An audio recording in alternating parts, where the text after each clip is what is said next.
Hello, everyone. I'm Barbara Corcoran, Vice President of Education at the New York Botanical Garden, and it is my great pleasure to welcome all of you to the Winter Lecture Series with this year's opening speaker, Sue Stuart-Smith, who is with me right on screen today.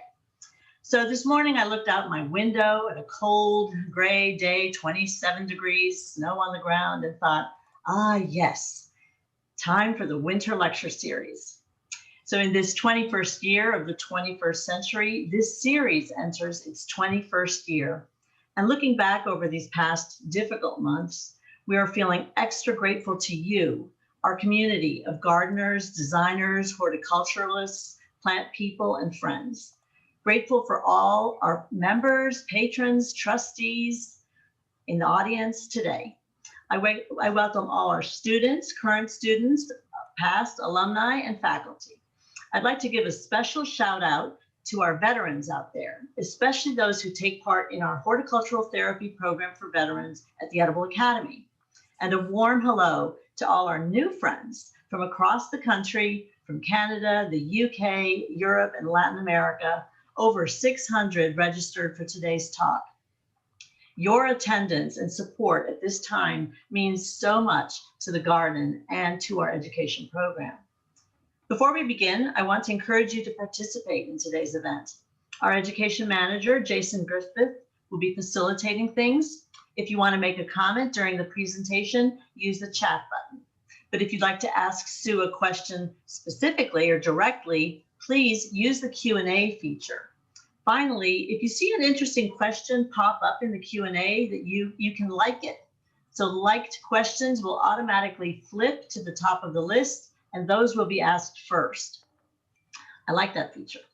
So let me tell you a little bit about when I first met Sue. I first met Sue on January 31st, 2013. I think, Sue, you remember. That was almost 9 years ago to the day. I was 3 weeks into my new job at NYVG, and Tom Stuart-Smith was our kickoff speaker in this very series. Sue sat quietly in Ross Hall as it filled up until it was bursting at the seams to hear the celebrated garden designer from England give an unforgettable talk. I imagine many of you were there as well. So fast forward to today, which is another first. The first time this series is not in our crowded and cozy Ross Hall, but online on Zoom. And at a time when so many of us have been looking inward for meaning and turning to nature and gardens for refuge, I can't think of a more fitting person to spend today with than Sue Stuart-Smith. As many of you know, Sue is a prominent psychiatrist and psychotherapist. She earned her degree in English literature at Cambridge before qualifying as a doctor. She worked in the National Health Service for many years, becoming a lead clinician in psychotherapy. She currently teaches at the Tavistock Clinic in London and consults to the Doc Health Service. Sue is married to garden designer Tom Stuart-Smith, and over 30 years together, they have created the wonderful Barn Garden in Hertfordshire, north of London. So today, we are here to celebrate Sue's extraordinary book, The Well-Gardened Mind, a UK Sunday Times bestseller and 2020 Gardening Book of the Year. It's so full of so many ideas and really a delight to read. It's an incredibly relevant look at gardening and mental health, so timely for today. It is a book that really values the intellectual life and at the same time greatly values this thing that we do with our hands, gardening. It is so beautifully written. As Edmund Wall said, it is a book that will endure. So now it's my great pleasure to welcome Sue Stuart-Smith. Hello, Sue. We're in for a wonderful treat. Hello, Barbara. I'm really, really pleased to be joining you today and feel honored to be asked to do the first lecture in this series of your winter season. And you know, doubly so because the New York Botanical Garden was so helpful, you and Gregory, particularly Gregory Long, when I set out on my research for this book, and you know, provided me with all sorts of links to projects, some of which I will talk about in the book. I mean, in this talk, and I do describe in the book. Good. Well, there will be a link So, to purchase the book, so you can all get that at the end. But now I'm going to leave you all. We're in for a treat with the wonderful Sue Stuart-Smith, and I will be back at the end, Sue, to take questions from the audience and chat with you. Thanks again. Thank you, Barbara. So the book came out at the very beginning of the pandemic in the UK. It was published in April and in early July in America.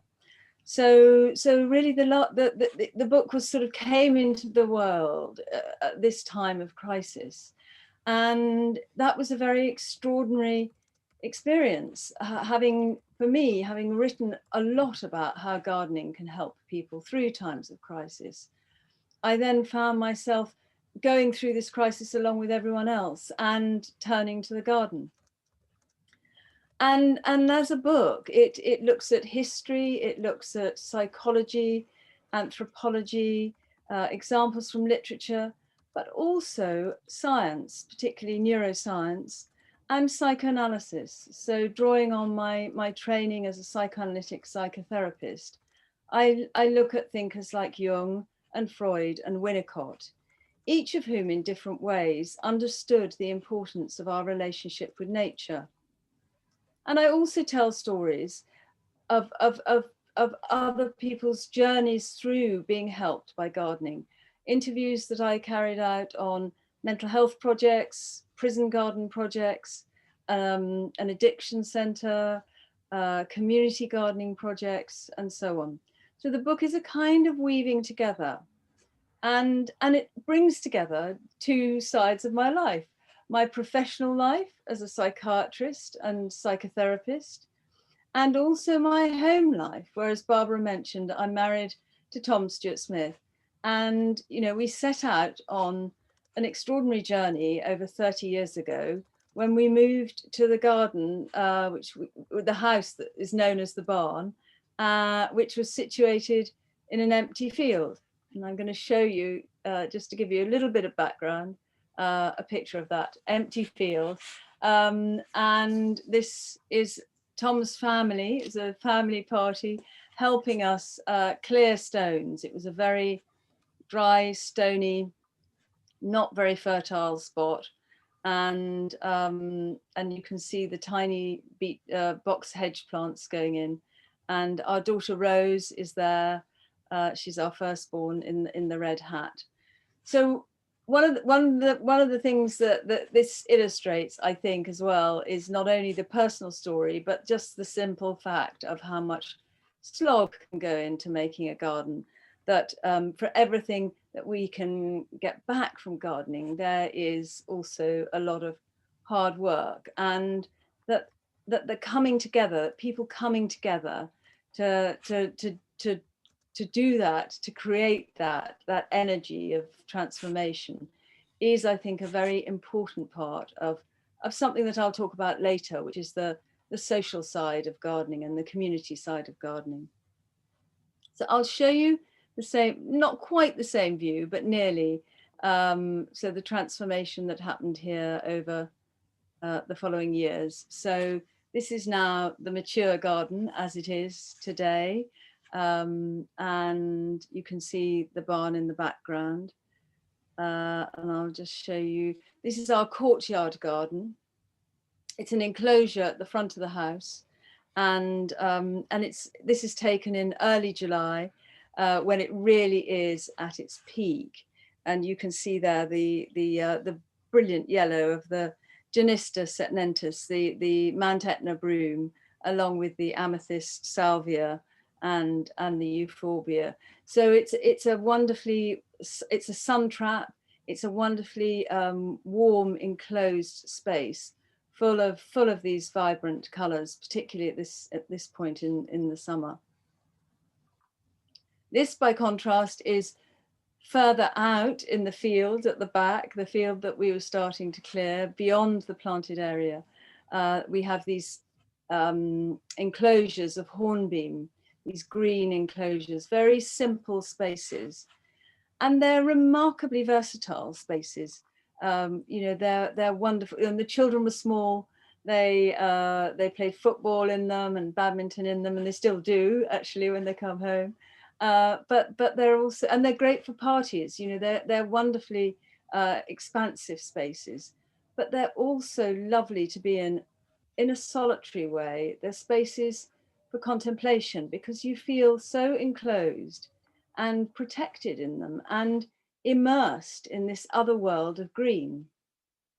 And I will say a bit more as we go on about the psychological importance of the feeling of safety that garden enclosures bring us, and the sense of immersion that comes with that, the sensory immersion. Now what I'm showing you is the edge of our garden. So this is the meadow that lies between our garden and what are actually cultivated fields beyond. And we sowed this. I think we started it probably about 7 years after we arrived, and we've gradually planted more and more bulbs. So you can see the narcissi here. I'll show you an image of it in summer with the scabious in flower. And this is a lovely example of what I describe in the book as the in-betweenness, the in-between space that gardens can provide. So a transitional space that is between the house, and in this case between the main garden and the countryside, or the cultivated land, that the arable fields that lie beyond us. And it's the same in a city. You know, the garden is between the house and the street and the roads and so on. So this element of transitionality is also very, very important psychologically, and you know, is integral, I think, to some of the important effects that gardens have on us.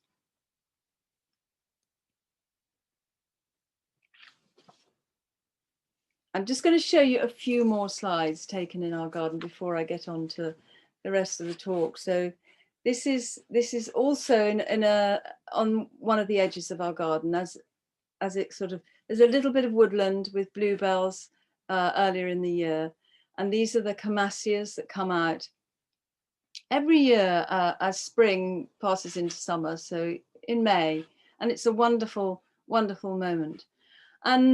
And actually, one of the things I discovered when I was researching the book was the history of camasias, which turned out to be really fascinating and very relevant to that particular journey that I was on at that point, which was researching the origins of cultivation.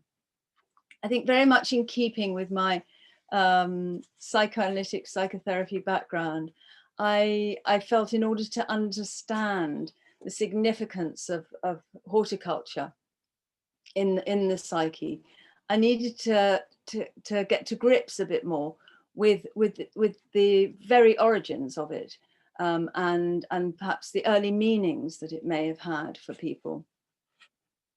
I was intrigued by how cultivation might have grown from foraging, and what I found was that contemporary archaeology is really overturning the earlier narratives about cultivation, you know, in which farming comes first and then gardens come later. So what the sort of science of archaeology is now showing is that there's a very, very big middle ground between foraging on the one hand and farming on the other. And that in the late Paleolithic, people were creating small plots and gardens and also engaging in something that's called managed foraging. So making the most of foraging grounds, weeding them, you know, diverting water, transplanting plants, and so on. And it's now thought that the first plots that were cultivated were not done so because of shortage of food. They actually happened in circumstances where there was an abundance of wild food and people were able to settle, often Some of the very earliest sites are on the shores of lakes or rivers. They were able to settle, they had what they needed, and they had time to experiment and learn about growing plants. And that the plants they were growing were desirable plants. They may have been medicinal plants or culinary herbs. Dyes, for example, is another thing.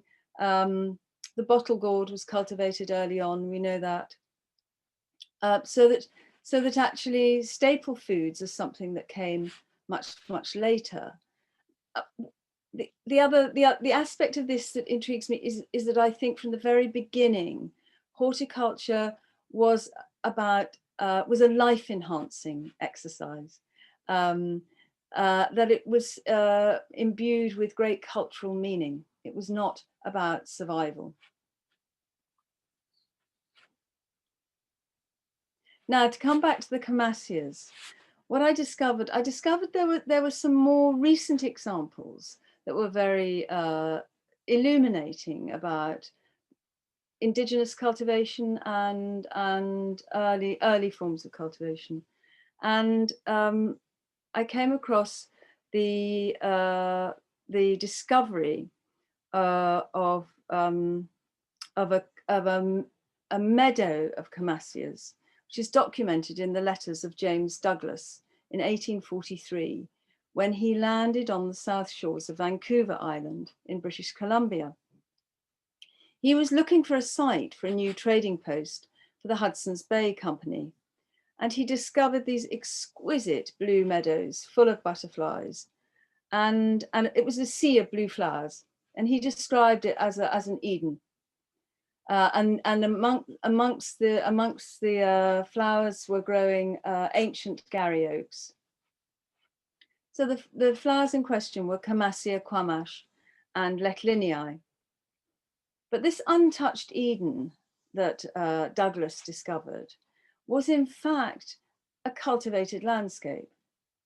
It was the home of the Lekwungen tribe of the Coast Salish people, who at that time were living in seasonal camps and had been for several thousands of years at least.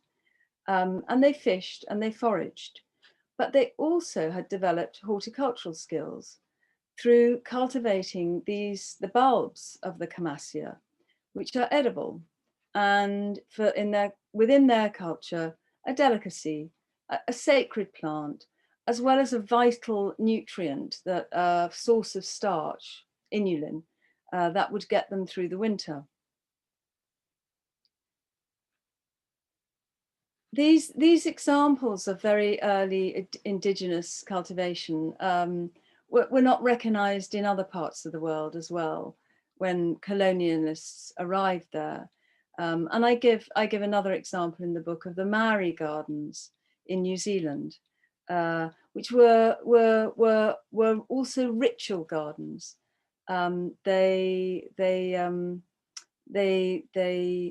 provided a link with the god, in this case their god Rongo, and every year the first planting and the first harvesting of the sweet potato would take place in honor of Rongo within a separate sacred garden.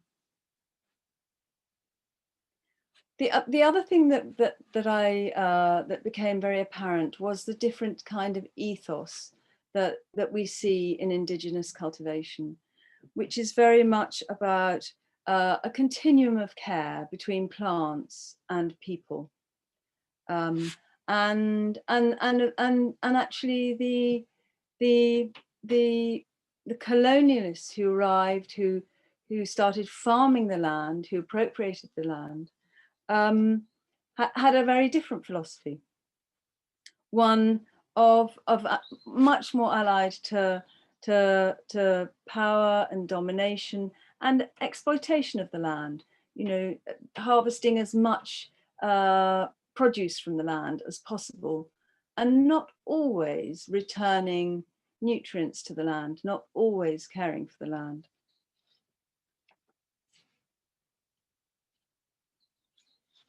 So this is one last slide from our veg garden, and Oh no, it's not true. I've got one more.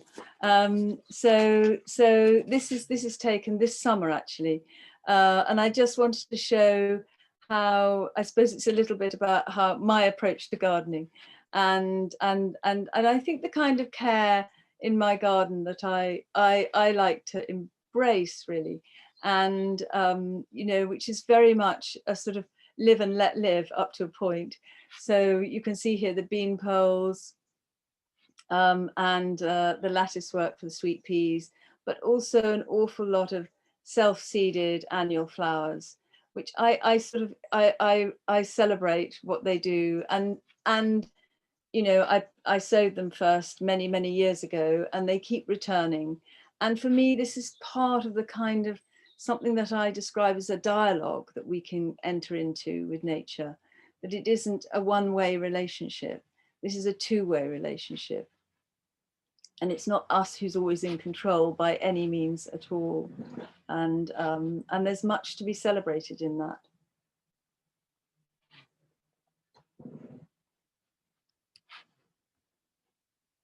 This just gives you a little view of inside our greenhouse, which is one of my favorite places, sort of full of light, very life enhancing, but also where life begins.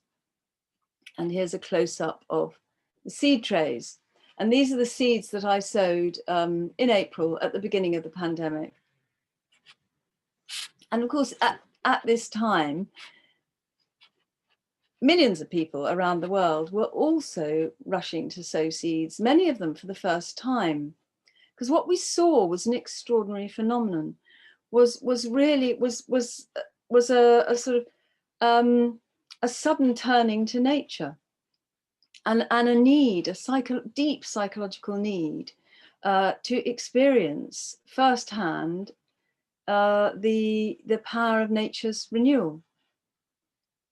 And this has been described, this phenomenon has been called urgent biophilia by the socioecologist Keith Tidball. And he's observed it in all different kinds of disaster zones, whether it's in the aftermath of wars or following natural disasters. We also see it sometimes following economic crises, the need to return to the land and to reconnect with nature. And we are, I think, living through a time when there can be no precedent for the extent to which all around the world so many people have undergone that transformation of their relationship with nature.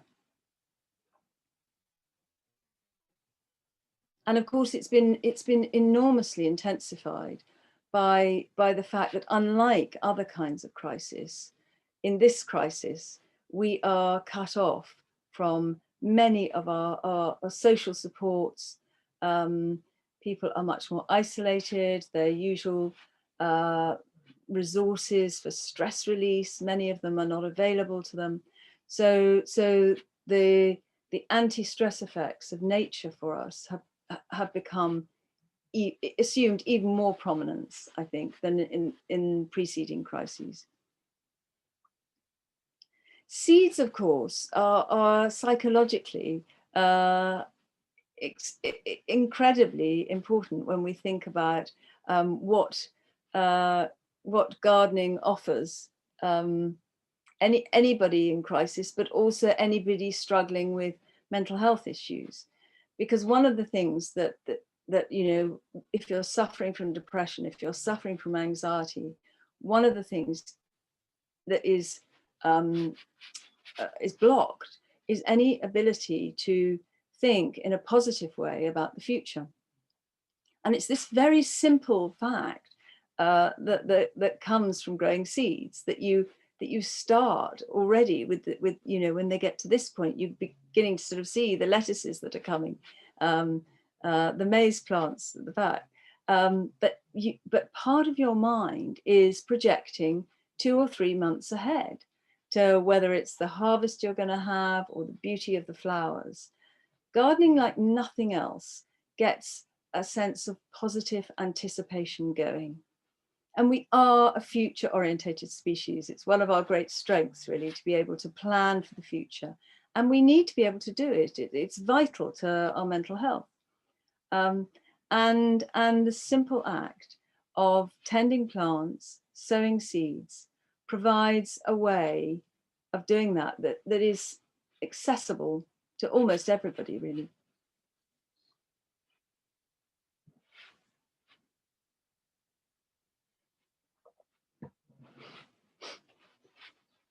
The other aspect of getting our hands in the earth that has gained more prominence recently is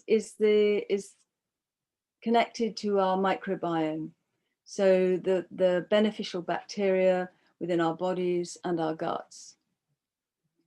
Simply getting your hands in the earth, you are exposed to a wide variety of beneficial bacteria. But there's one in particular called Mycobacterium vaccae, which the neuroscientist Christopher Lowry has spent the last 10 years or more researching, and which seems from his experiments to be associated with a rise in serotonin levels. So the mood boosting, pleasurable feelings that come with that, with serotonin. And actually, Lowry is also investigating it as a possible treatment for PTSD. And I'll talk a bit more about trauma later, but gardening is a very, very effective intervention for many people who are suffering from trauma and from loss, actually, as well. The other, I'll just stay with some of the physiological aspects of gardening for a moment. The other important benefit comes through effects on our cortisol levels, the stress hormone cortisol.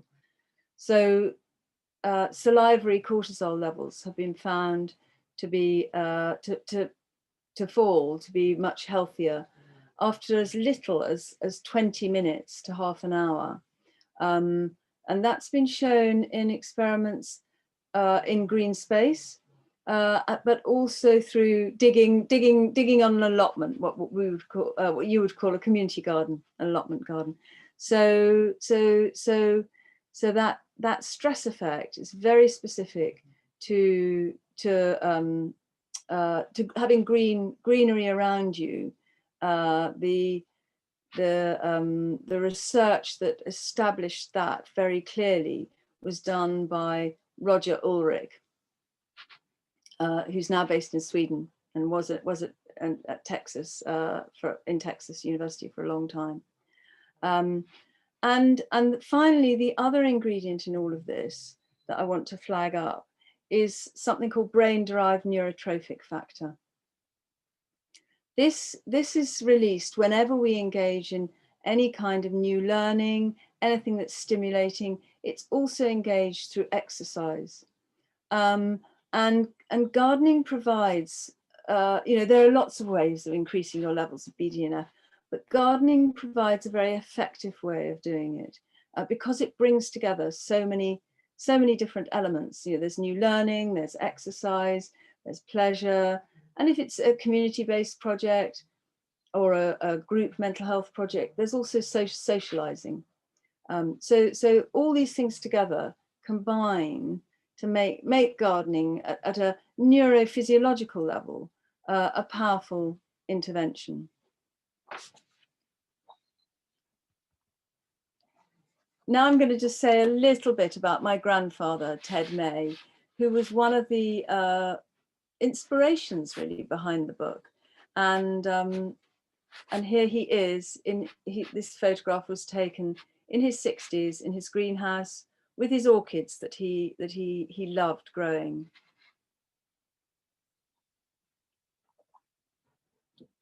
Ted's story is that he was a prisoner of war. During the First World War, he was captured in Turkey. He was a very young man.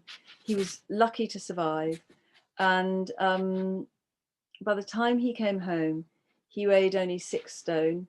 He was very emaciated, very malnourished, and extremely traumatized. And I'd grown up with the story that my mother related of how he recovered after the war when he got the opportunity to attend a year-long course of horticultural rehabilitation. And that had left him with a lifelong love of gardening. He had a small holding, he grew vegetables, he had an orchard, he kept bees, and during the war, when my mother was small, they had a pig, and she recalls that he even grew his own tobacco. So Ted died when I was 12, so it was far too late to go and find out more from Ted. But as part of my research, I managed through a few clues that were in his papers to discover that this place that he had done the rehabilitation was on the south coast in England, a place called Sarasbury Court on the Hamble River.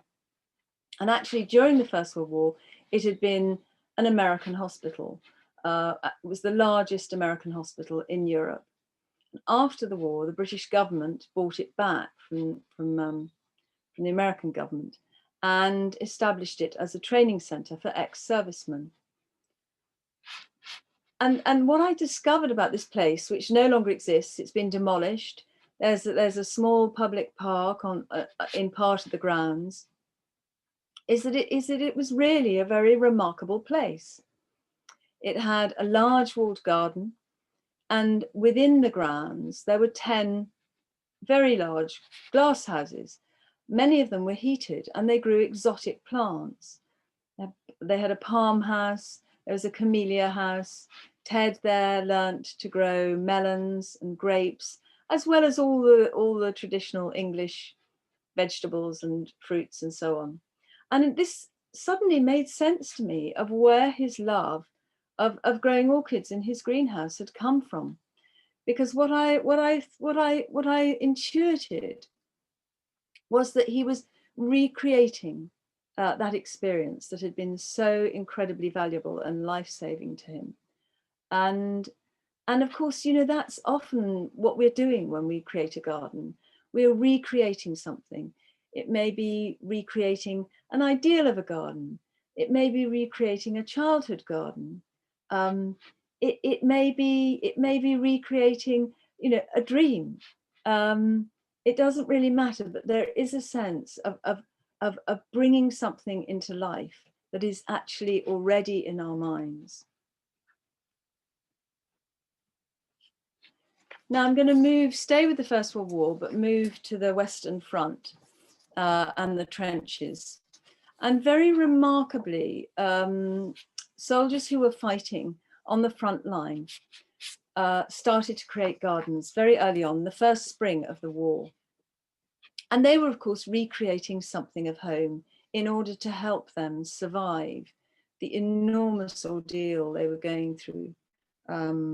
Surrounded by death and destruction in what was progressively a landscape burnt out and full of mud and water and so on. And they wrote home and asked their relatives to send out packets of seeds.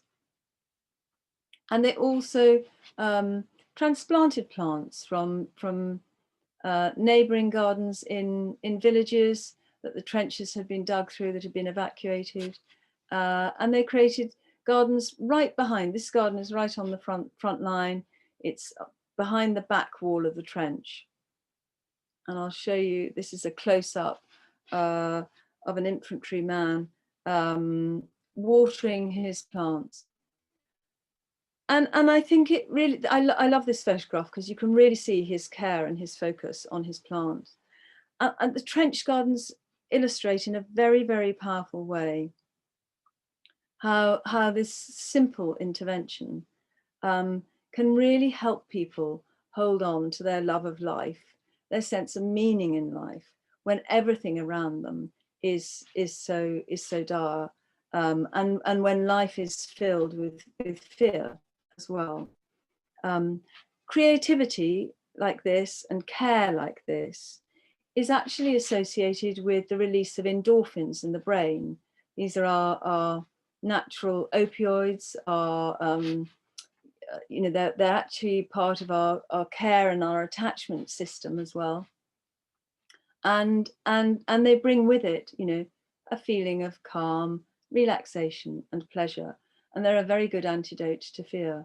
So care is a very important part, the opportunity within gardening to nurture something and care for something in an unthreatening environment, in the safe environment of a garden, is a very important part of, if we're thinking about the physiological effects of gardening on us. It's a very important ingredient. So this is a garden. I've just put this in to show you an English walled garden, which has been functioning as a therapeutic garden for over 20 years now. It's in Oxfordshire. It's called Bridewell Organic Gardens.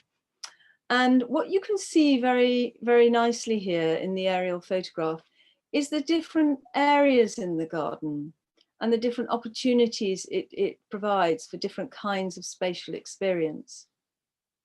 So there are the raised beds, the linear beds, the productive beds. There's the greenhouse area.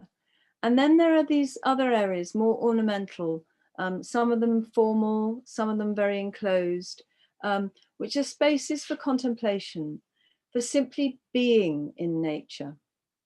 One of the things that one of the themes I develop in the book is this idea of our need to have a balance in life between doing on the one hand, being immersed in a task, for example, getting jobs done, having a sense of achievement from doing that, and simply being as well, to be in the moment, to be connected through the body, through the senses, to the natural world, to be connected fundamentally to the cosmos, actually.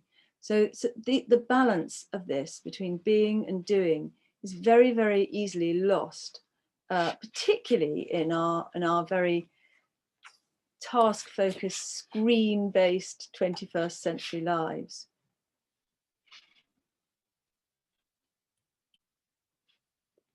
This is an example of another therapeutic garden that I describe in the book, Alnarp Therapeutic Gardens, which is based at the university near Malmo.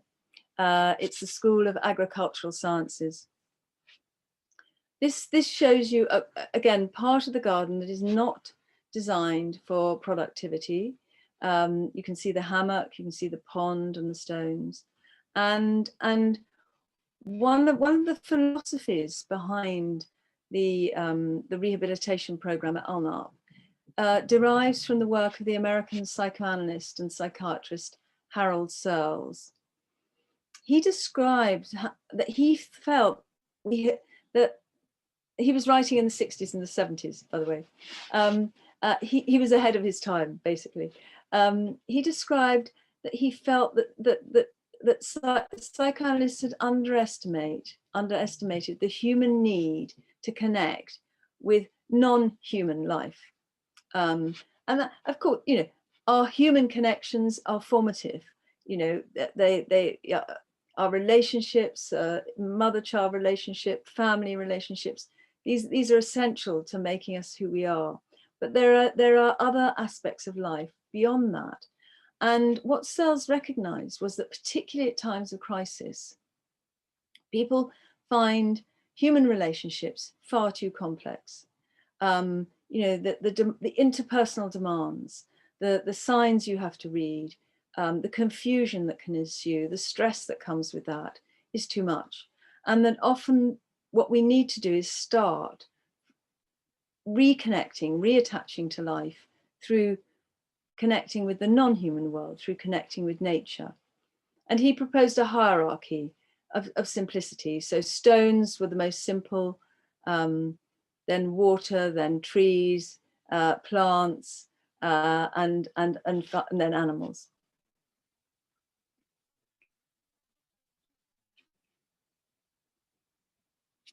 I'm I want to introduce Sigmund Freud. I can't really do this talk without talking a little bit about Freud. Freud is not very well known how much of a great flower lover he was, and garden lover, and actually, you know, in his early life, a fervent hiker in the mountains and a great forager and botanist, actually. But this photograph is taken towards the end of his life, in the last year of his life, in Hampstead, in what is now the Freud Museum. And this, I think it's Anna in the photograph, looks like they're planning what to plant in the garden. And one of the things I quote in the book is a phrase that Freud said, which is, flowers are restful to look at. They have neither emotions or conflicts. And really, he's making the same point that Searles did, that we need this respite. And that actually that having that temporary relief can enable us to return to our human relationships feeling replenished. This is another picture of Freud taken in the same garden. This is in a garden bed that he had constructed especially for him, and he brought it with him from Vienna. And it's a very nice illustration, actually, of what's been much more recently recognized within the hospice movement, of the real value of gardens towards the end of life. The value in particular of something that's become known as a threshold space.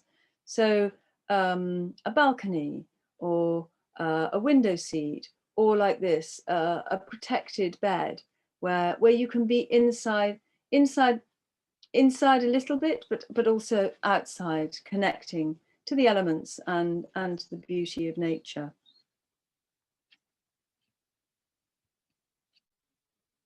Freud was a great lover of beauty. He set great store by it. In fact, I think he once sort of suggested that he was somewhat addicted to beauty, and he puzzled. He wrote in Civilization and Its Discontents something along the lines of beauty is curiously intoxicating, and he was mystified by that. But he noted that beauty cannot prevent us from suffering, but it can compensate for a great deal. That's how he put it. And interestingly, contemporary research, neuroscience research on the effects of beauty on us. One of the most interesting examples of this is by a neuroscientist called Semir Zeki, based at University College in London. He did some brain scans in two different sets of experiments, looking at the pattern within the brain of network firing during experiences of beauty, different kinds of beauty. This was not only to do with natural beauty, it was to do with art and maths actually as well, mathematical beauty. And he found that beauty has a particular signature within the brain. And it's a signature that is linked with romantic love, and which is linked with our reward pathways and our endorphin pathways, as well as our dopamine pathways.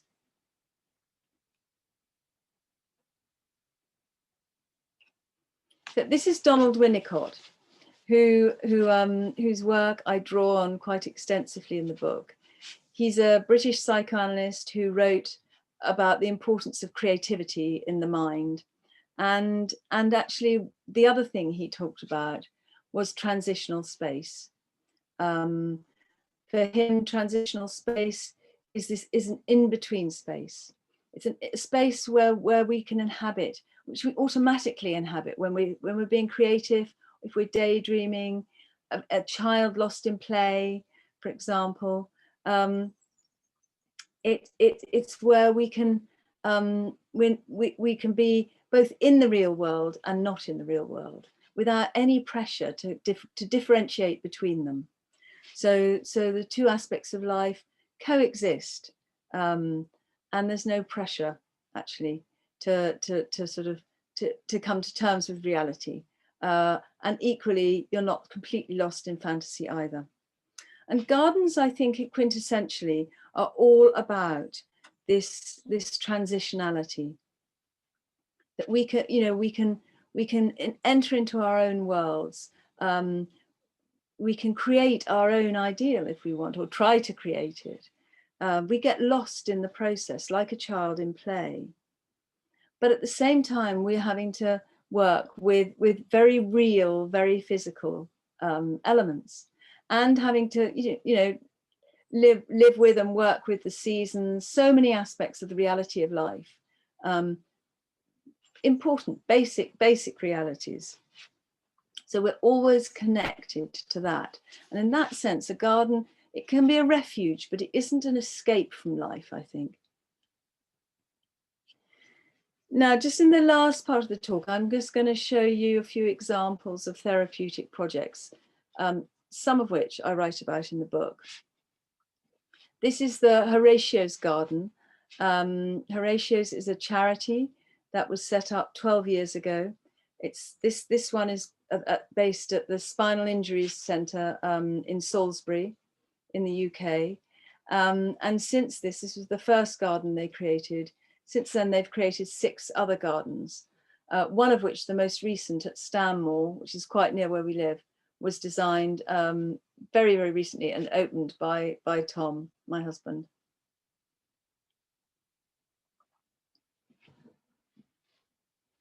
Horatio's are very much part of a sea change that's been happening within healthcare, recognizing the real value of gardens within hospital settings and the enormous benefits they can have for patients, for staff, and for relatives.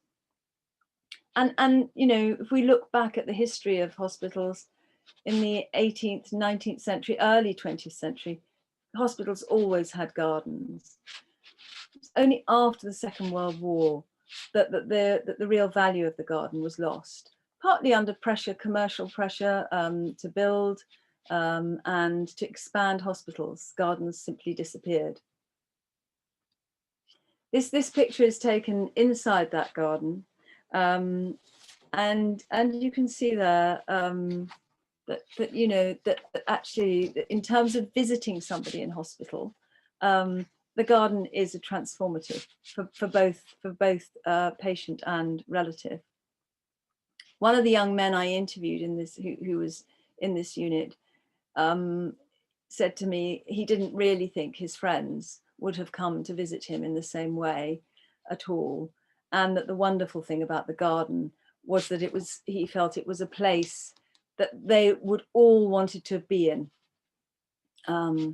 That of course is very important for long stay hospital patients, such as those suffering from a spinal injury, who need to be in hospital for between 6 and 9 months, a very, very long time. And until Horatio started making these gardens, none of the units in the UK had any garden. The only outdoor space was the car park. Now I'm moving back to the United States, and I'm just going to say a little bit about the value of prison gardening. This is Rikers Island, which I think many of you will be familiar with, but maybe not with the work of the Horticultural Society of New York, who have created since the late 1980s. They've been working there, and they've created now 8 gardens in different units within Rikers. I'll show you here. This is one of the prisoners with Hilda Krust, who's the director of the project. And I like to show this slide because it emphasizes the human element, that when it comes to therapeutic gardens, yes, a lot of it is about working with nature, but the horticultural therapist is the bridge between people who are taking part in the project and the garden itself, and the skill that's involved is very important in that, in really being able to judge quite sensitively what somebody's ready for, how much they need to, how much they need to be told, whether they need to work on their own, whether they're ready to join a group, and so on. I'm going to say also a little bit now. Another person who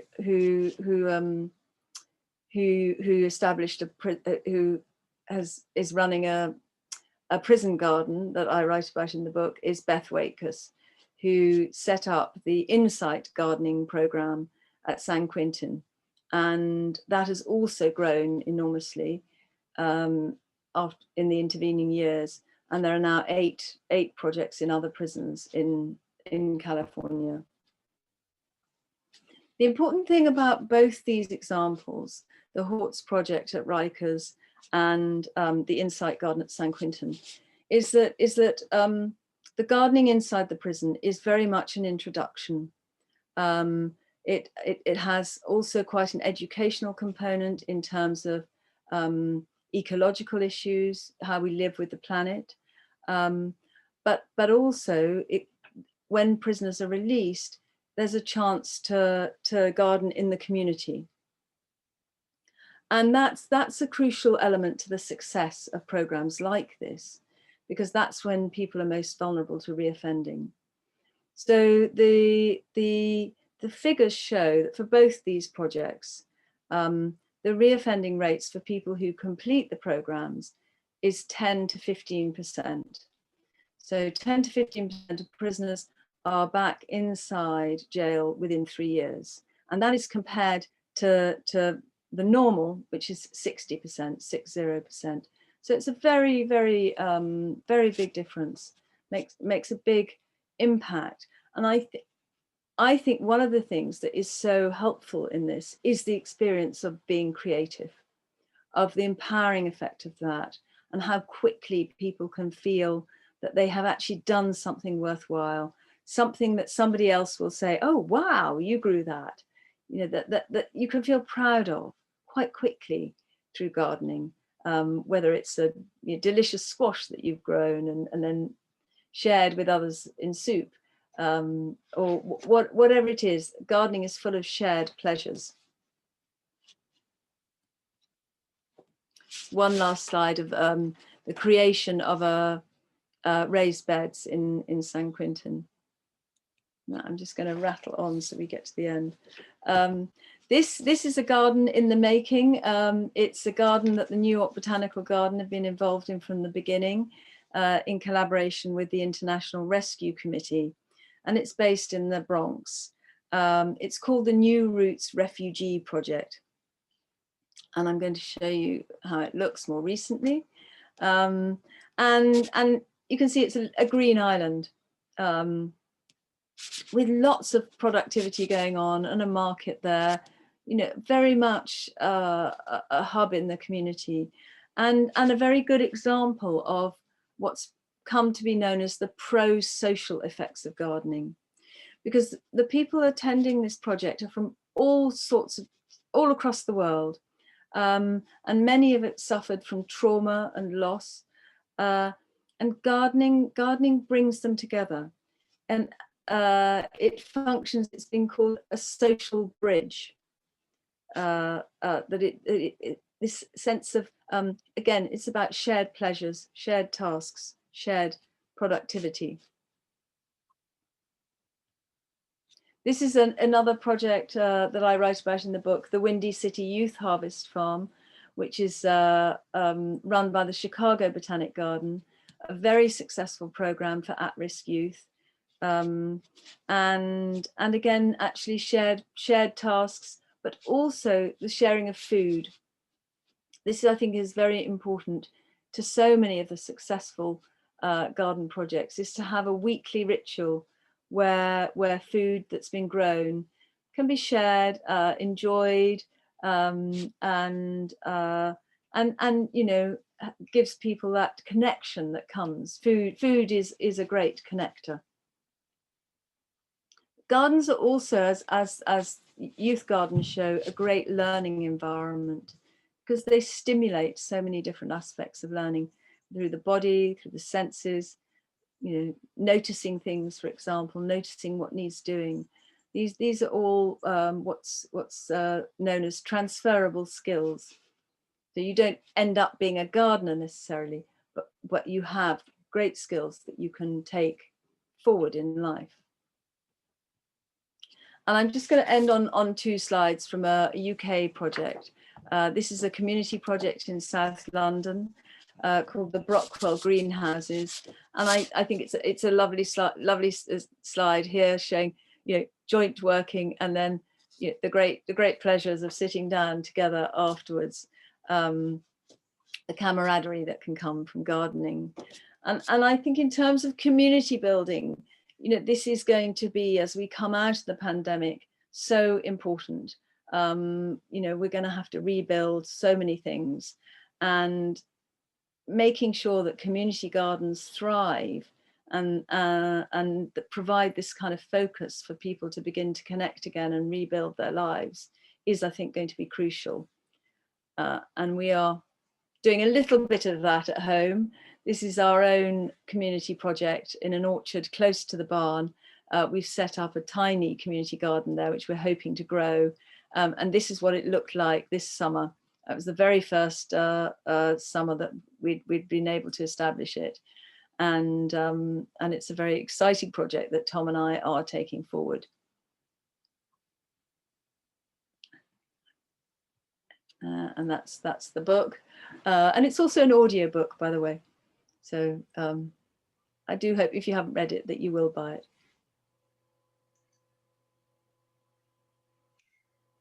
Thank you so much, Sue. I believe you are concluding your talk. It went so quickly.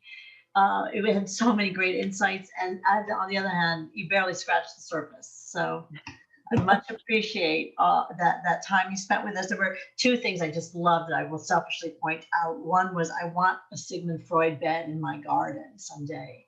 It just looks so inviting. And that concept that beauty is so curiously intoxicating, but it can't prevent us from suffering, but it can certainly ease the suffering, as it has just for so many of us. Somebody in our chat said, and I'll see if I can find it, the chat is flooded with thank yous to you for this great talk. One of them said, I lost my husband of 57 years to COVID last April and was left in total isolation. I can honestly say that my tiny urban garden in Queens, New York saved my sanity and actually gave me pleasure and pride in what I have created. I can't wait to read your book. So that was in the chat. It won't appear in the Q&A. There's so many questions in the Q&A that we have to get to. One other quick thing that I did want to say, that I could not agree with you more, that the skill of the horticultural therapist, the skill is critical in horticultural therapy. And Hilda Cruz, who you showed working with the inmates at Rikers, she teaches in our horticultural therapy certificate program, which is a small but solid, long-standing certificate program at the New York Botanical Garden for horticultural therapy. So now let's get right to the question. I thank the audience. We really you've been so attentive, and you have been sending in questions, and I love that you've been liking them, because that makes my job easier. So we'll get to the most popular question with, let's see, 29 people like this. And it is, considering that land and property ownership is a luxury that not many people can afford, how can we share the psychological benefits of horticulture with a wider group of people? Well, that's an excellent question, and really is, I think, the issue for our times, which I was sort of pointing at towards the end of the call, at the end of the talk. That actually, one of the things the pandemic highlighted was how much worse the whole experience was, particularly of lockdown, for the large numbers of people. In the UK, it's 1 in 8 people have no outdoor space. Who didn't have any outdoor space, and our parks became very crowded as a result. I think the community gardening movement needs to grow. I mean, it's already doing lots of great work, but I hope that these kind of projects will be able to attract the funding they're going to need, because I think they're going to be vital. And you know, one thing we have to take away from this crisis whenever we emerge from it is the importance of nature in people's lives, and how valuable it is for mental health, how essential it is. That's right. The next question: if you had to start a garden all over again, blank slate and all, what 3 perennials, 3 evergreens? This is the second most popular question. 3 Oh my perennials, goodness me. 3 evergreens, and 3 deciduous trees. Oh no, no. I don't know. I'm a vegetable gardener, you see. I grow the cutting flowers, so I love annuals. I love so asparagus would be in there. That will do for a perennial, won't it? An evergreen. And you know, I mean, and you know, like the genista tree, the genistas in our courtyard, if we're having trees, and the zelkova tree, which my hammock is under. But then I'd have to have an oak tree as well, because you can't not have an oak tree. Yeah, I think really fundamentally, one of the things, my love of gardening is very much it's partly about territory, I think, as well. You know, I'm married to, you know, as a plant, such a knowledgeable plantsman and such a knowledgeable gardener, and I've always been trying to catch up. You know, I didn't know much about gardening when I started at all, and actually I was rather skeptical about gardening in a sense. I sort of saw it as outdoor housework until I really got into it and started growing things from seed. And I loved cooking, so that was my way in. Yeah. And so for me, it's all about seeds and growing produce and so on. Yeah. Yeah. So this Sandra Weber asks, what do you think the impact of technology has been on society since, generally speaking, people work less on the land? Well, I think it's not. I think it's not just.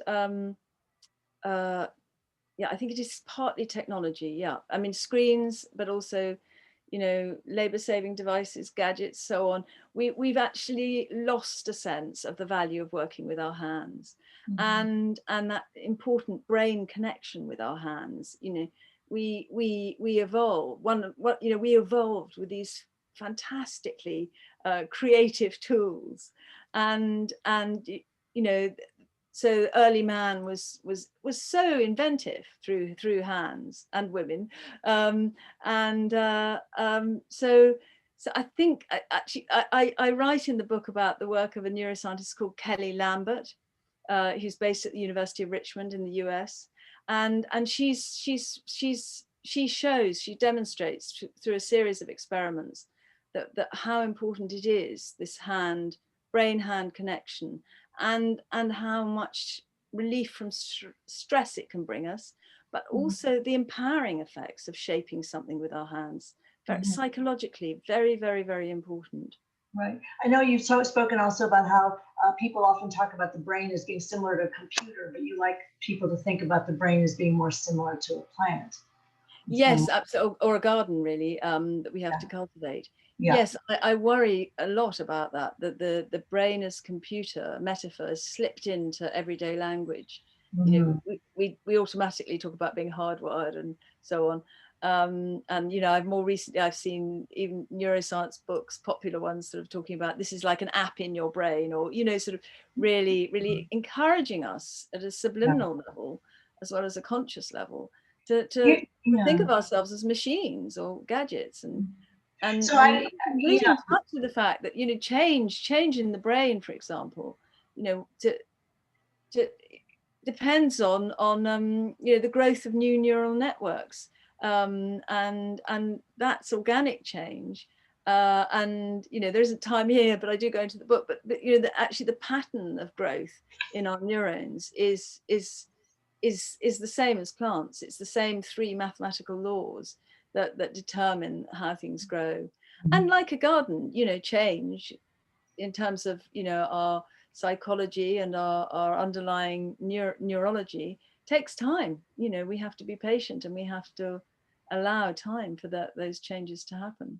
Here's a practical question. Should we forego wearing gloves to get maximum microbiome benefit?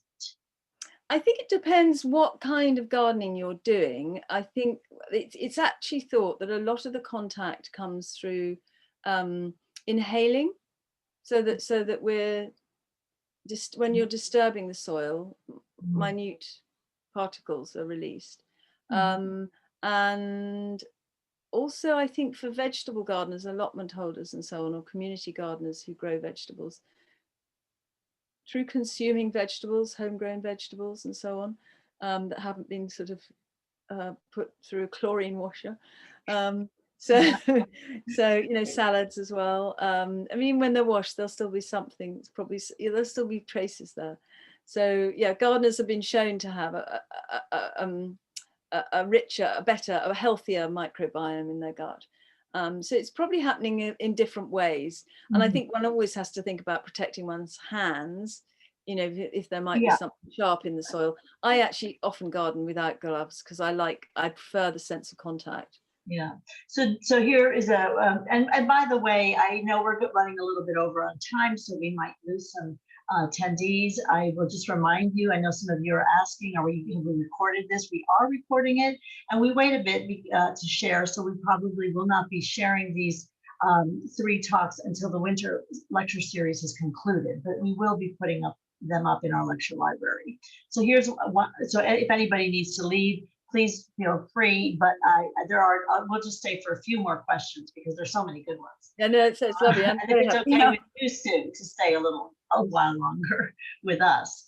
Do you think we can experience these benefits from houseplants? This person says anonymously, I have a lot of houseplants, but no outdoor space. I'm curious if there are studies specifically referencing indoor plants. How would the biophilic hypothesis apply to indoors? Yeah, absolutely. Yes, there are, and I mentioned some of this in the book. I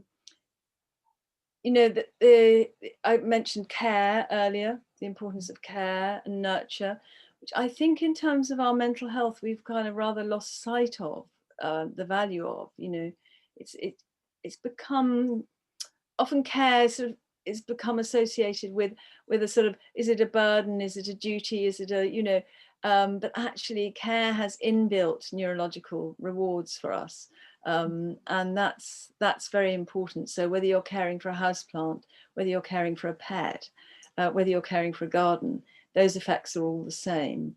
I mean, what you're missing indoors with the plants is sunlight. And that's important, as long as you're getting outdoors and getting enough sunlight, because that helps regulate serotonin and melatonin in the brain. But beyond that, I think the more you can surround yourself with plants indoors, the more biophilic effects you're going to get. And actually, there is a very interesting, there's several studies on houseplants that show another point, which I think is linked to what I mentioned at the end of the talk about the pro-social effects of nature, that the presence of plants, whether that's house plants, whether it's trees, whether it's in a garden or a park, it actually seems to shift us towards a more generous attitude to other people and a more empathetic way of relating. And these are quite subtle effects, but they're measurable. And I think they're very, very important in terms of the kind of community effects we can experience through greening our cities, for example. That's right. I mean, greening cities is associated with lower levels of violence, for example. Here's a question from Daryl Byers. How does well-being or psychic healing in a garden differ from well-being and healing in the wild, in the unguarded nature? Well, I think there are some very important differences. So, and there's also a lot in common. But I think in the wild, the experience is in the wild, you have to be on guard. You have to be alert, and also the benefits of being in the wild are often linked to awe, possibly a little bit of fear as well, feeling quite small in the cosmos as well, but at the same time linked to the linked to the rest of nature. The garden settings vary, don't they? And I showed you walled gardens, and walled gardens, that sense of enclosure is particularly important for people suffering from PTSD, for example, who have who are struggling with a state of hypervigilance. So in order for them to begin to be able to take new experiences in order for them to go on a therapeutic journey, they need to get their vigilance levels down so that they're not on high alert all the time, not, you know, coursing with adrenaline and so on. So that's a very simple way in which you know, a garden has a particular thing to offer that the wild would not. Equally, you know, as I said earlier, there's aspects of, you know, being in the wild and that kind of immersion that gardening can't offer. So here's a question from Rabbi Lindsay Healy-Pola having to do with spirituality. He says, I'm very interested in the way that so many human cultures and spiritual traditions draw on the plant world and horticulture as core symbols for understanding our relationship to the world and making meaning. Have you encountered any work on gardening and spirituality? Or do you have your own thoughts? There is, I mean, please read the book. There's quite a bit, but also actually, I think, you know, what I started talking about seeds and the power of renewal through seeds. And, you know, that sense of regeneration is so important, isn't it, of rebirth. And there's evidence from the Neolithic that the beginning of religion is very much linked up with the beginning of cultivation and people working with seeds and experiencing that effect. And it gives us probably the most powerful consolation for our own mortality, the regeneration of nature. That's a really beautiful answer. I almost feel like we should end there, but we have so many other questions. I might just end with the last question on the list, which is not that a ton of people asked. Oh my goodness, we're getting so many more. Why don't we say, and I'm now scrolling around because I can't find it. So I would say, can you talk a little bit about what having a dialogue with your garden looks like in practice? In practice, right?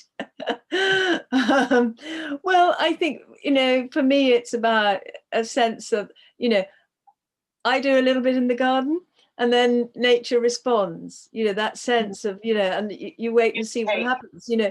So there's a sense of, and then I come back and say, oh, yes, you know, this needs weeding or this needs transplanting, and, you know, and oh, this plant's taken off, this one hasn't, you know, and you can't always work out why. So there's just this constant sense of to and fro. That's really what I'm talking about. I'm not necessarily talking about talking to my plants, because I don't talk to my plants, but you know, there's nothing wrong with talking to your plants. Lots of people do, but it actually is sort of a non-verbal dialogue, because the importance of gardening is that it is an entirely non-verbal activity, and actually that was one of the things I was seeking to do through the book, was to bring into my own consciousness my own experiences through gardening, but also put into words, you know, my own words, and some of the, you know, many of the people I interviewed, you know, managed to actually describe really very, very eloquently how gardening had helped them and how it made them feel. Yeah, and you have experts and psychotherapists and all kinds of neurologists, but you also have a lot of just poets and literary figures, which brings you back probably to your degree in English literature in Cambridge. So I'm so sorry that we have to end here. There are so many more questions, but I don't want to go too far over, and I fear we already may have.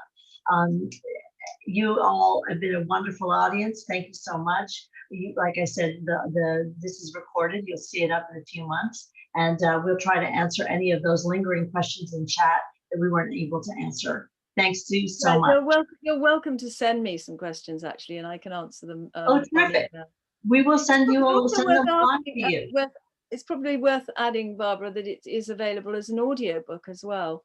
Because I know that many people have found reading quite, it's read by me, the audiobook, but many people have found reading quite difficult at this time. And you know, at this stressful time, audiobooks can be rather welcome, I think. I certainly find they are. I do too, particularly if they're read by the author. Thank you, everybody. It's time to say goodbye. Sue will get to hear some of your questions. We will forward them on to her. Yeah. And thank you, Sue, so much. This has been a wonderful time spent. Not at all. Thank you for having me. So long.